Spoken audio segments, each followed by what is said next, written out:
My weight's gone up and down my whole life, and I blame the Book It program.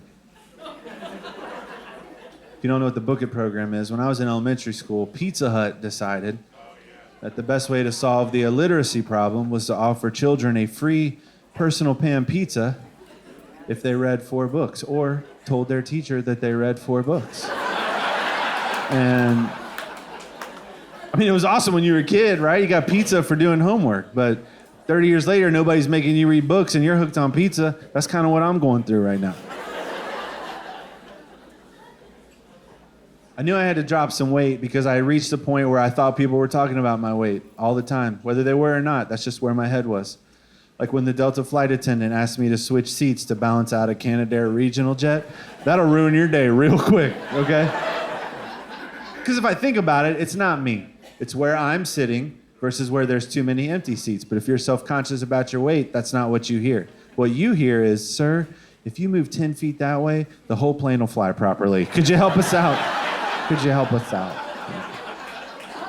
And if you have to use the restroom, please ring your call button so we can send 2 people to your seat. Okay, I don't want to turn this thing into a space shuttle. We're just trying to get to Florida. I don't know. I rationalize too much, right? I think, you know what? Everybody loves food. Why do I have to change? And it's true. Everybody does love food. Bath and Body Works was selling a candle that smells like mashed potatoes. How fat are you? Okay? When you want your bedroom to smell like buttered mashed potatoes. This fat. Turns out I got the gravy one too. It smelled amazing. It was a great deal. It was buy one, get one. And I got a free bottle of fried chicken body wash because I opened up a credit card to pay for it. Like, it was a good deal.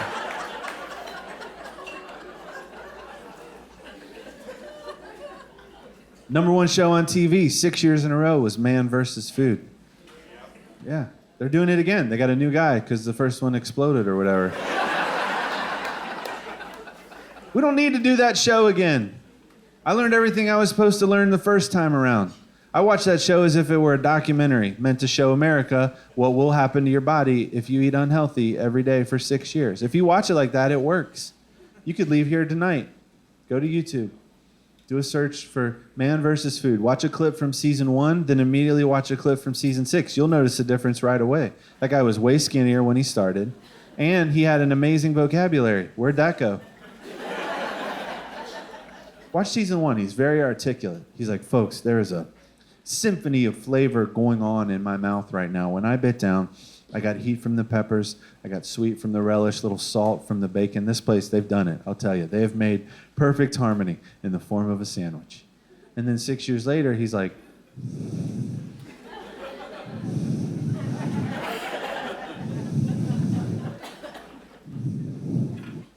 this is yummy. This is really good. It's too easy to eat terrible. It's everywhere, and I fall for it. I see some gimmick food, they're like, this is the most calories ever. And I'm like, I gotta try that. Wendy's has a sandwich called Son of Baconator. Their food is making babies when they're closed to sell the next day. Little sandwich children.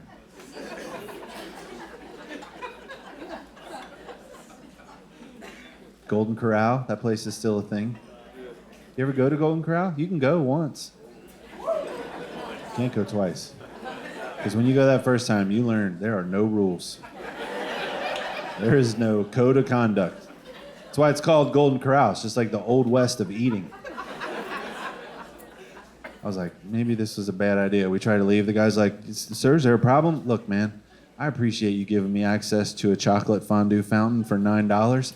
The problem is I just watched the guy walk by with his prime rib. I was like, hey, man, that's not gravy. I know. What is that you got? Whipped cream on corn on the cob. It's called cream corn.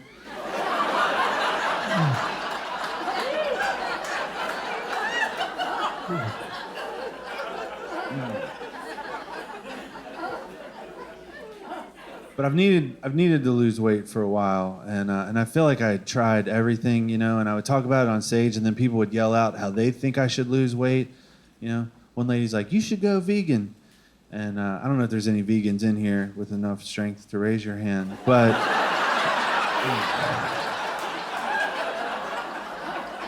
look, if you can do it, good for you, okay? I can't do it. I've only had one vegan experience. It did not go well. I was in Jacksonville, and I was walking down the street, and I passed a bakery with all these beautiful things in the window.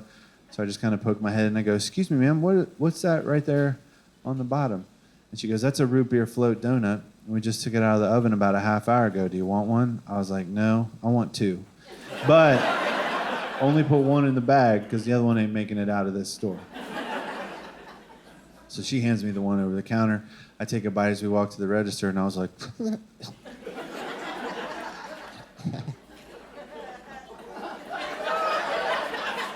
oh. She's like, "Are you okay?" I was like, "I think you made this wrong." She goes, "No, I didn't make it wrong, sir. Are you not aware that you're in a vegan bakery?" I was like, "I don't even know what that means." And so she points to this sign behind the counter, and it says, "No product contains an ingredient that comes from an animal." And I was like, "Well, that's ironic, because this is some bullshit." No, I didn't say it, but I should have said it, because she deserved to hear it. And she did deserve to hear it. She should have known when I came through that door, I was in the wrong place. Look at me. Look at me!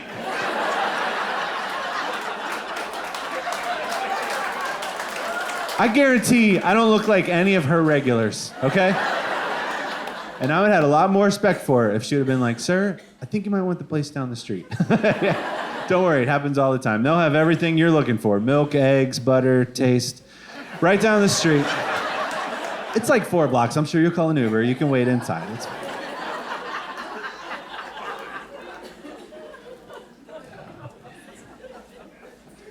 I do feel like I've tried everything, though.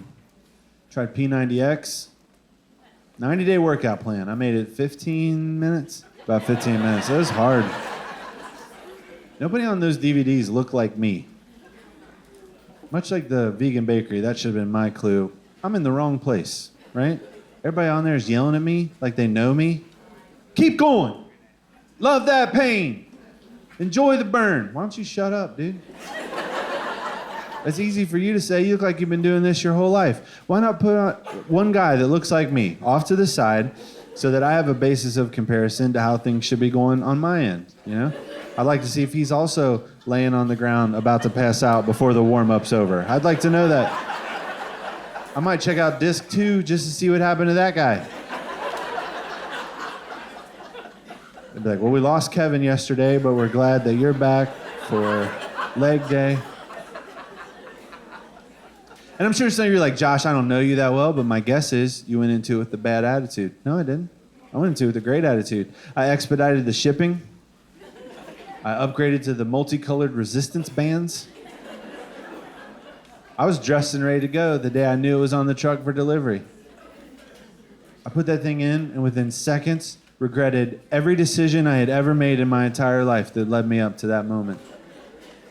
And the thing is, I didn't go out looking for it either, you know? I was just at home one night, watching TV, minding my own business, when this guy comes on. He's like, "Hey, man, you want a 6-pack?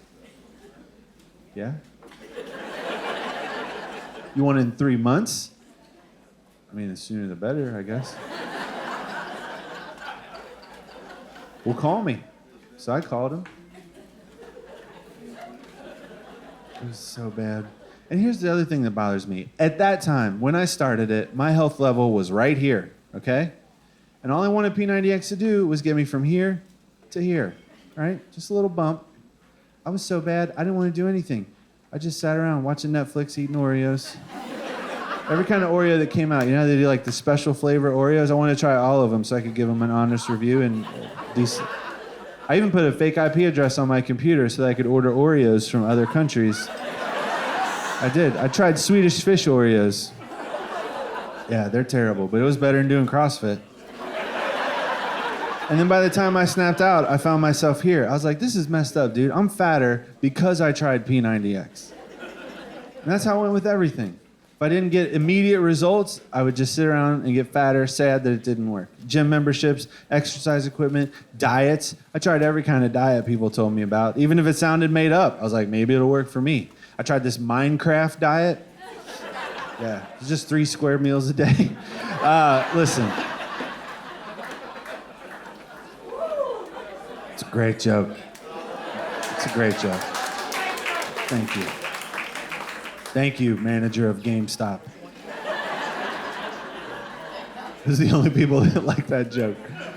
All the grandparents are like, well, I'll tell it to my grandkid. Maybe they'll enjoy it. I don't know. I didn't like the order that P90X went in. They start with arms. Disc 1, arms. I need my arms to do stuff tomorrow. The next day I couldn't get either arm higher than where this is. Do we all see that? That's how high both of my arms would go. To brush my teeth that morning, I had to brace against the door frame of the bathroom, lower my head down, and then just move it around on the toothbrush. Because my arms wouldn't work.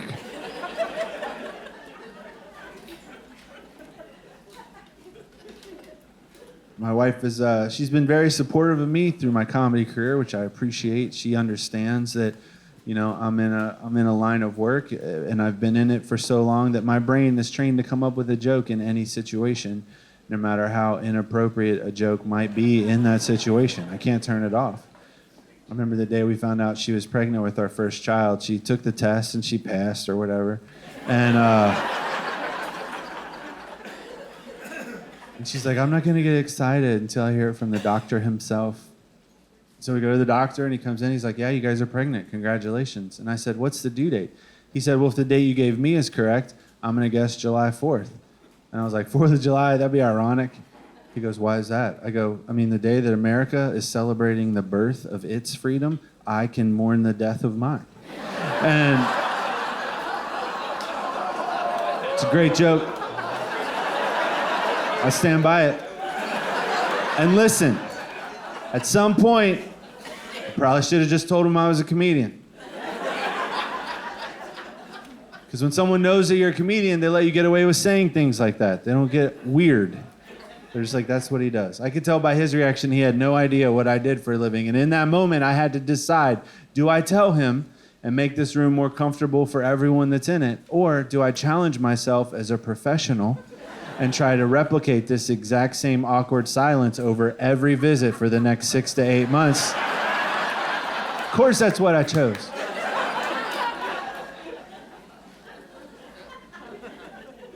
That's back when she still thought I was funny. That goes away. One day I learned a valuable lesson. Just shut up. It's good advice. If I ever meet newlyweds or engaged couples, I always tell the dude, bro, just shut up. You don't know how good this advice is, but it's advice I wish I'd gotten a long time before I had to figure it out on my own. I got terrible advice from my married friends at my reception. And I blame the open bar for that, you know, looking back. I was engaged for 1.5 years. They never said a word. Then there was free Kettle One for 4 hours.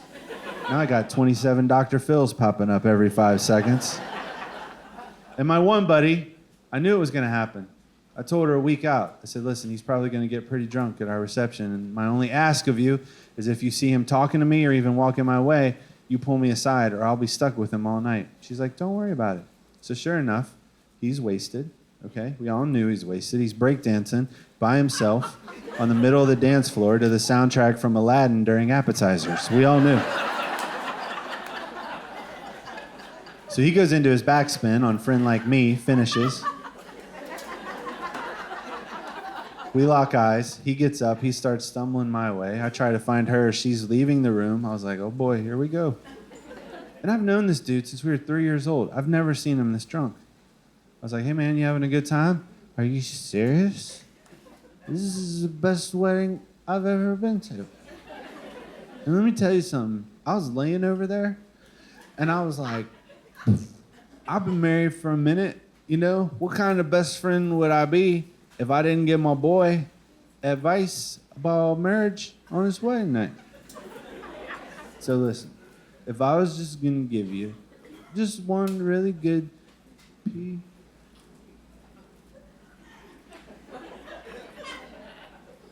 Sorry, sometimes I can feel her walking up behind me. It's just...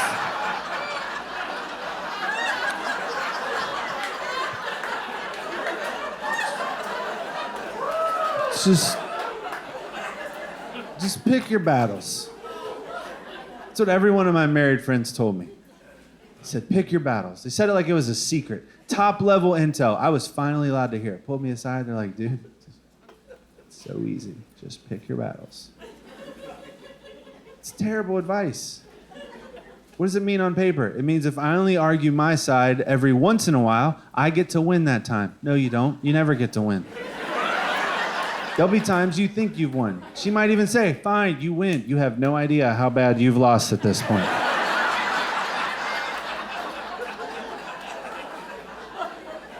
I don't like the word battles. I don't think that's accurate. Very dramatic. 90% of the things you argue about when you first get married are so dumb. She came up to me one time. Come here, you got a peeper. What? You have a peeper. What's a peeper? Josh, the white stuff in your eye when you wake up in the morning. Peeper. That's the dumbest thing I've ever heard in my life.